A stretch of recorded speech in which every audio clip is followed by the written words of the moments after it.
ಪ್ರತೀಕಾರಕ್ಕೆ Bharat ಸಜ್ಜಾಯ್ತಾ? S, ಅಂತಹ ಬೆಳವಣಿಗೆಗಳ ಆಗ್ತಾ ಇದೆ. ಬೆಳಗ್ಗೆಯಿಂದಲೂ ಕೂಡ ಮೀಟಿಂಗ್ ಮೇಲೆ ಮೀಟಿಂಗ್ ನಡೀತಾನೆ.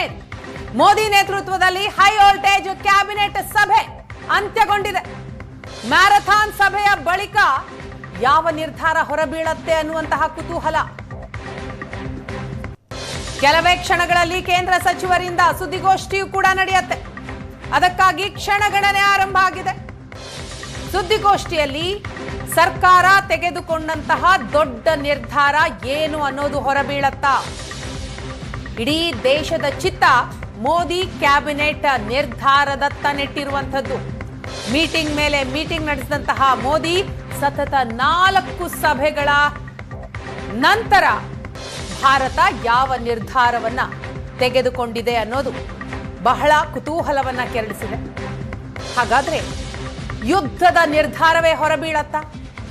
ಪಾಕ್ ವಿರುದ್ಧ ಸೇನಾ ಕಾರ್ಯಾಚರಣೆ ಏನಾಗಿರುತ್ತೆ ಅನ್ನುವಂತಹ ಕುತೂಹಲ ಇದೆ. ಹಾಗಾದ್ರೆ ಸುದ್ದಿಗೋಷ್ಠಿಯಲ್ಲಿ ಸೇನಾ ಕಾರ್ಯಾಚರಣೆ ಘೋಷಣೆ ಆಗುತ್ತೆ. ಹಾಗಾಗಿ ಇಡೀ ದೇಶದ ಚಿತ್ತ ಈಗ ಪ್ರಧಾನಿ ಮೋದಿ ನೇತೃತ್ವದಲ್ಲಿ ನಡೆದಂತಹ ಸಭೆ, ಆ ಸಭೆಯಲ್ಲಿ ತೆಗೆದುಕೊಂಡ ನಿರ್ಧಾರದತ್ತ ನೆಟ್ಟಿರುವಂಥದ್ದು. ಇಡೀ ದಿನ ಇವತ್ತು ಪ್ರಧಾನಿ ನರೇಂದ್ರ ಮೋದಿ ಮೀಟಿಂಗ್ಗಳ ಮೇಲೆ ಮೀಟಿಂಗ್ ಮಾಡಿದ್ರು. ರಾಷ್ಟ್ರೀಯ ಭದ್ರತಾ ಸಂಪುಟ ಸಮಿತಿ ಮೀಟಿಂಗ್ ಮಾಡಿದ್ರು ಮೊದಲಿಗೆ. ಅದಾದ ನಂತರ ರಾಜಕೀಯ ವ್ಯವಹಾರ ಸಂಪುಟ ಸಮಿತಿ ಮೀಟಿಂಗ್ ಮಾಡಿದ್ರು. ನಂತರ ಆರ್ಥಿಕ ವ್ಯವಹಾರಗಳ ಸಂಪುಟ ಸಮಿತಿ ಸಭೆ. ಇಡೀ ದಿನ ಸಭೆಗಳ ಮೇಲೆ ಸಭೆಯನ್ನ ಮಾಡಿದ್ದಾರೆ ಪ್ರಧಾನಿ ನರೇಂದ್ರ ಮೋದಿ.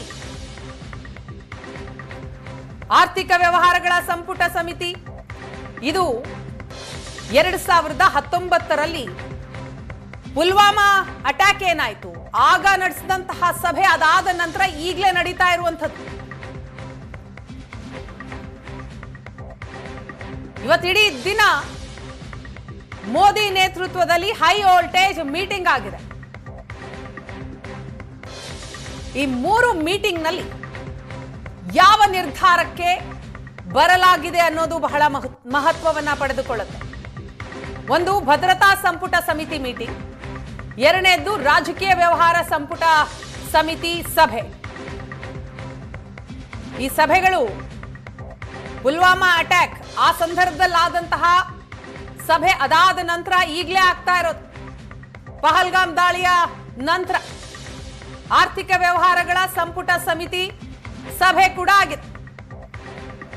ಮ್ಯಾರಥಾನ್ ಮೀಟಿಂಗ್ನ ನಂತರ ಯಾವ ನಿರ್ಧಾರ ಹೊರಬೀಳತ್ತೆ ಅನ್ನೋದು ಕುತೂಹಲವನ್ನ ಕೆರಳಿಸಿದೆ. ಈ ಬಗ್ಗೆ ಮಾಹಿತಿಯನ್ನ ಕೊಡ್ತಾರೆ ನಮ್ಮ ದೆಹಲಿ ಪ್ರತಿನಿಧಿ ಮಂಜು. ಇದೀಗ ನಮ್ಮ ಜೊತೆ ಸಂಪರ್ಕದಲ್ಲಿದ್ದಾರೆ. ಮಂಜು, ಪ್ರಧಾನಿ ಮೋದಿ ನೇತೃತ್ವದಲ್ಲಿ ನಡೆದಂತಹ ಹೈ ವೋಲ್ಟೇಜ್ ಮೀಟಿಂಗ್ಗಳು ಬೆಳಿಗ್ಗೆಯಿಂದಲೂ ಕೂಡ ಸರಣಿ ಸಭೆಗಳು ನಡೀತು. ಆ ಸಭೆಗಳು ಏನ್ ಸೂಚನೆಯನ್ನ ಕೊಡ್ತಾ ಇದೆ? ಒಂದು, ಇದರ ಜೊತೆಗೆ ಯಾವ ನಿರ್ಧಾರವನ್ನ ತೆಗೆದುಕೊಳ್ಳಲಾಗುತ್ತೆ ಅನ್ನುವಂತಹ ಕುತೂಹಲ ಪ್ರತಿಯೊಬ್ಬರಲ್ಲೂ ಕೂಡ ಇದೆ.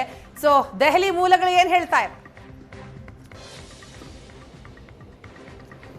ಆ ಕುತೂಹಲಕ್ಕೆ ಕೆಲವೇ ಕ್ಷಣಗಳಲ್ಲಿ ಉತ್ತರ ಸಿಗುತ್ತೆ ಮತ್ತು ಏನು ಅನ್ನುವಂಥದ್ದು ಗೊತ್ತಾಗುತ್ತೆ ವೀಣಾ. ಈಗ 4 ಗಂಟೆಗೆ ಸುದ್ದಿಗೋಷ್ಠಿ ಇದೆ. ಆ ಸುದ್ದಿಗೋಷ್ಠಿಯಲ್ಲಿ ಎಲ್ಲ ವಿವರಗಳು ಕೂಡ ಬಹಿರಂಗ ಆಗ್ತವೆ ಅನ್ನುವಂಥದ್ದು.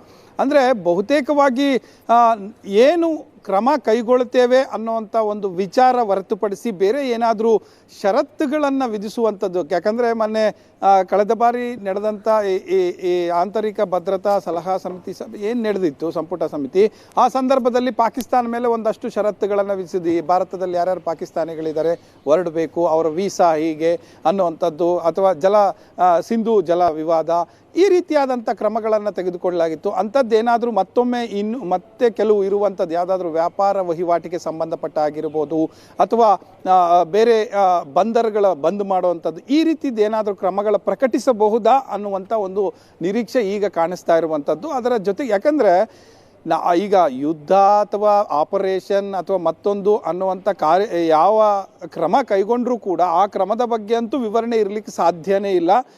ಎಲ್ಲವೂ ಮುಗಿದ ಬಳಿಕ ಅಷ್ಟೇ ಗೊತ್ತಾಗುತ್ತೆ ಸಂಪುಟ ಇದಕ್ಕೆ ಅನುಮೋದನೆ ನೀಡಿತ್ತು ಇಂಥ ದಿನ ಅನ್ನುವಂಥದ್ದು ಗೊತ್ತಾಗ್ಬೋದು. ಅದನ್ನು ಹೊರತಾಗಿ ಏನು ಗೊತ್ತಾಗೋದಿಲ್ಲ.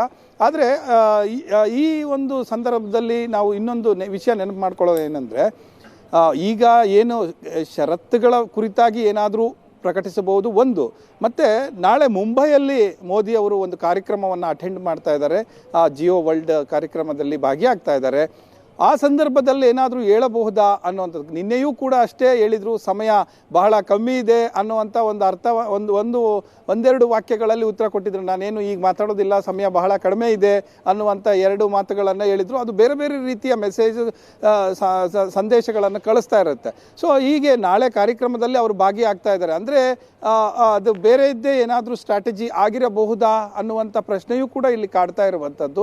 ಹಾಗಾಗಿ ಈ ಎಲ್ಲರ ಕುತೂಹಲ, ಇನ್ಕ್ಲೂಡಿಂಗ್ ಪಾಕಿಸ್ತಾನ್ ಕುತೂಹಲ, ಅಥವಾ ಏನಾದರೂ ಆಗಬಹುದಾ ಅನ್ನುವಂಥ ನಿರೀಕ್ಷೆಯಲ್ಲಿರುವಂತಹ ಬೇರೆ ಬೇರೆ ಅಕ್ಕಪಕ್ಕದ ರಾಷ್ಟ್ರಗಳ ಕುತೂಹಲವು ಕೂಡ ಒಂದಷ್ಟು ಸುದ್ದಿ ಸಿಗಬಹುದು. ಅದು 4 ಗಂಟೆಗೆ ಇನ್ನೇನು ಕೆಲವೇ ಕ್ಷಣಗಳಲ್ಲಿ ಆರಂಭವಾಗುವಂಥ ಸುದ್ದಿಗೋಷ್ಠಿಯಲ್ಲಿ ಒಂದಷ್ಟು ಮಾಹಿತಿಗಳು ಸಿಗಬಹುದು.